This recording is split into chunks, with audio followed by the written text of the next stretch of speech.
So the kind of final things you're going to do in your project are adding your name to your project, deleting the trace layer, and turning your project in. So I'm going to go over all of those steps right now.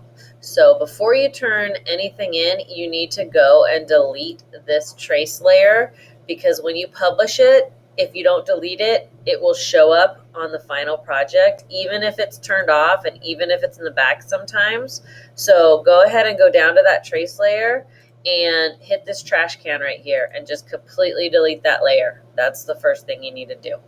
Then you need to add a new layer called name, and I want you to put your name on it. And it doesn't matter if it's just your first name, unless there are a bunch of people with your name in this class. So when you hit this T right here, my mouse turns into a little pointer with a T, and then you can draw and put your name anywhere, and it's going to give you a blank text box, and I'm going to put Mrs. Hartman. And I've already messed with the fonts a little, so mine's already in a weird font.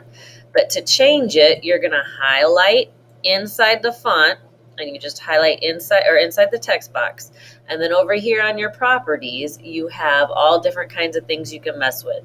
So family is your font. So you're going to pick one that kind of goes with your character. So I'm going to try one that's kind of old, like, I don't know what Shrek's kind of, what's the word I'm looking for? Old-timey, I guess. I don't know. So the reason why, I wonder why my name is getting cut off. I mean, I know why, but why do you think my name's getting cut off?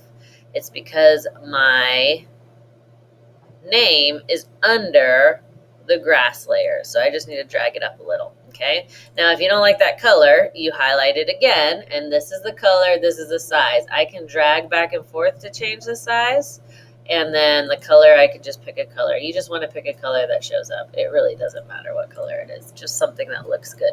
To move that whole thing, you just drag it around. So I'm going to leave it right there. Miss Hartman, this blue rectangle will disappear when you turn it in. So now I have my name, I have my guy.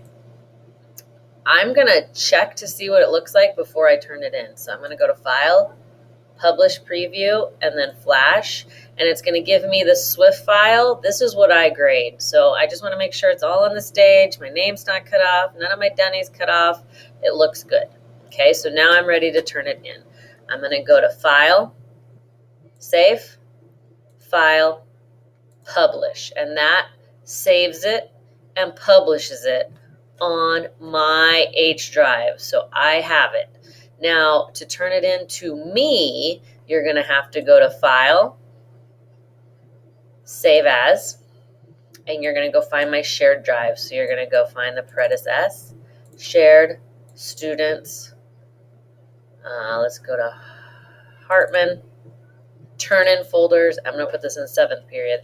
7th period, make sure you open the Dunny folder, and you should have named it already, and it should be named correctly. So Dunny, my first name, last name, and then I already saved it in 2nd period already, so I'm going to save it in 7th period. So I'm going to hit save, and I'm not done yet, because when I did that, that only saved the actual whole flash file. So if I go look in here, I have a bunch of people in here already, but it only saved this red one. And you remember how long it takes to open the flash files?